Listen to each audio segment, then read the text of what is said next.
নমস্কার বন্ধুরা, let's cook চ্যানেলে আপনাদের স্বাগত জানাই। আমি আবার একটা রান্না নিয়ে আজ হাজির হয়েছি আপনাদের কাছে। আমার আজকের রেসিপি সর্ষে ইলিশ।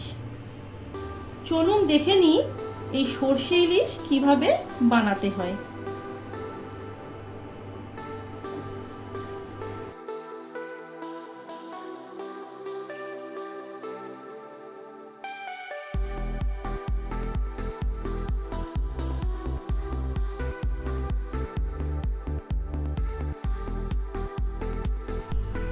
সর্ষে ইলিশ বানানোর জন্য এখানে ইলিশ মাছ নিয়ে নিয়েছি, আর এখানে একটা বড় বেগুন নিয়ে নিয়েছি, যেটাকে এরকম টুকরো টুকরো করে কেটে রেখেছি। ইলিশ মাছটাকে নুন হলুদ দিয়ে একটু মাখিয়ে নেবো। এখানে 1 চামচের মতো নুন নিয়েছি, আপনারা আপনাদের পরিমাণ মতো নুনটা ব্যবহার করবেন। আর 1/2 চামচের মতো হলুদ দিচ্ছি। এটা এখন খুব ভালোভাবে মাছটার গায়ে নুন হলুদটা মাখিয়ে নেব।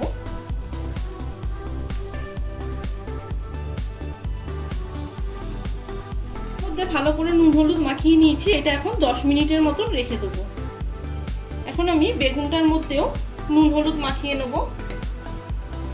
সামান্য একটু নুন দিয়ে দিচ্ছি।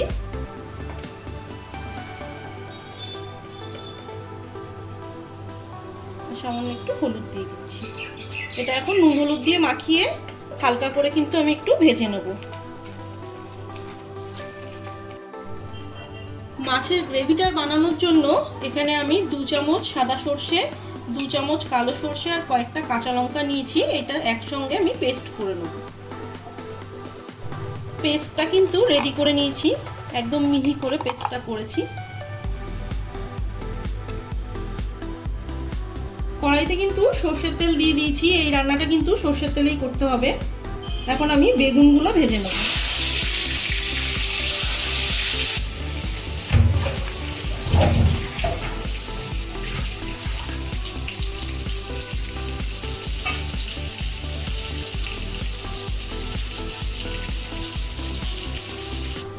বেগুনগুলো কিন্তু একটু লাল লাল করে ভেজে নিয়েছি। এবার আমি এটা তুলে নেব। এবারে আমি মাছগুলো ভেজে নেব। মাছগুলো কিন্তু খুব সামান্য ভাজবো, খুব বেশি ভাজবো না।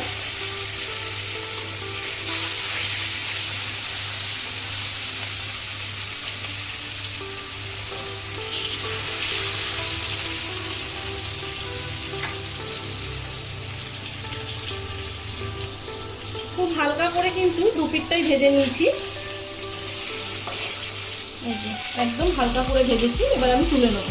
এইভাবেই কিন্তু আমি আরো বাকি মাছগুলো ভেজে নেব। মাছগুলো সব ভাজা হয়ে গেছে। এবার তেলের মধ্যে আমি কালো জিরে ফোড়ন দিয়ে দিচ্ছি। একটু নাড়াচাড়া করে তারপরে আমি পেস্টটা দিয়ে দেবো, যে সর্ষের পেস্টটা করে রেখেছি সেটা দিয়ে দেবো।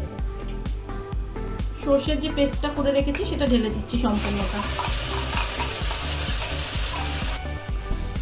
1/2 চামচ নুন দিয়ে দিলাম। 1/2 চামচেরও কম হলুদ দিচ্ছি। আর সামান্য একটু কাশ্মীরি লাল লঙ্কার গুঁড়ো দিলাম। এবারে এটাকে ভালো করে নাড়াচাড়া করে নেবো। খুব বেশি কিন্তু কষাবো না, যেহেতু এর মধ্যে কালো সর্ষে আছে। কালো সর্ষে কিন্তু তিতো হয়ে যায় খুব বেশি কষালে। সামান্য একটু নাড়াচাড়া করেই কিন্তু আমি জল ঢেলে দেবো। এই বাটির 1 বাটি, যেই বাটিতে মশলা ছিল সেই বাটির 1 বাটি আমি জল দিয়ে দিচ্ছি। আমি আরো একটু জল দিয়ে দেবো। আরো 1/2 বাটির মতন জল দিয়ে দিলাম। আপনারা যেরকম গ্রেভিটা রাখতে চাইছেন সেই অনুযায়ী জলটা ব্যবহার করবেন। ঝোলটা একটু ফুটে উঠলে তারপরে আমি মাছগুলো দেব। ঝোলটা ফুটে উঠেছে, এবারে আমি মাছগুলো দিয়ে দিচ্ছি।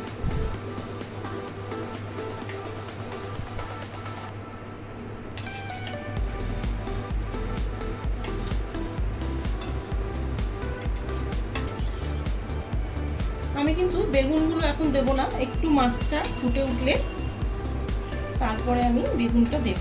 বেগুনটা যেহেতু ভাজা আছে ওই জন্য এখন দিলে একদমই গলে যাবে। মাছটা কিন্তু একটু ফুটবে ঝোলের সঙ্গে। অন্তত 3 থেকে 4 মিনিটের মতো মাছটা একটু ফুটবে। এবারে আমি ঝোলের মধ্যে বেগুনগুলো দিয়ে দিচ্ছি।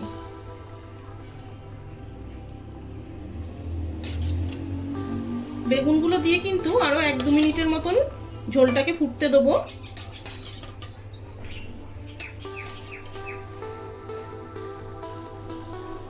আর ওপর থেকে কয়েকটা চেরা কাঁচা লঙ্কা দিয়ে দিচ্ছি। ঝালটা কিন্তু যে যেরকম পছন্দ করেন সেই অনুযায়ী দেবেন।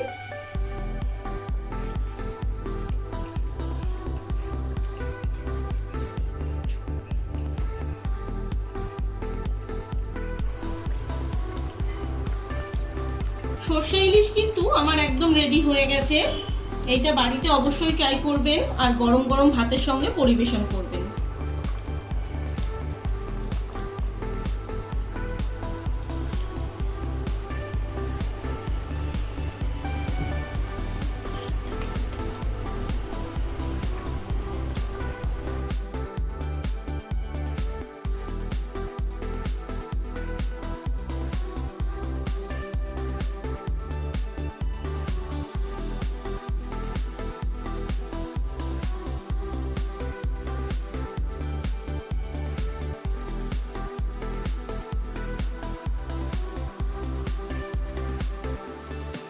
আমার ভিডিওটা যদি ভালো লাগে তাহলে লাইক করবেন, প্রচুর প্রচুর শেয়ার করবেন।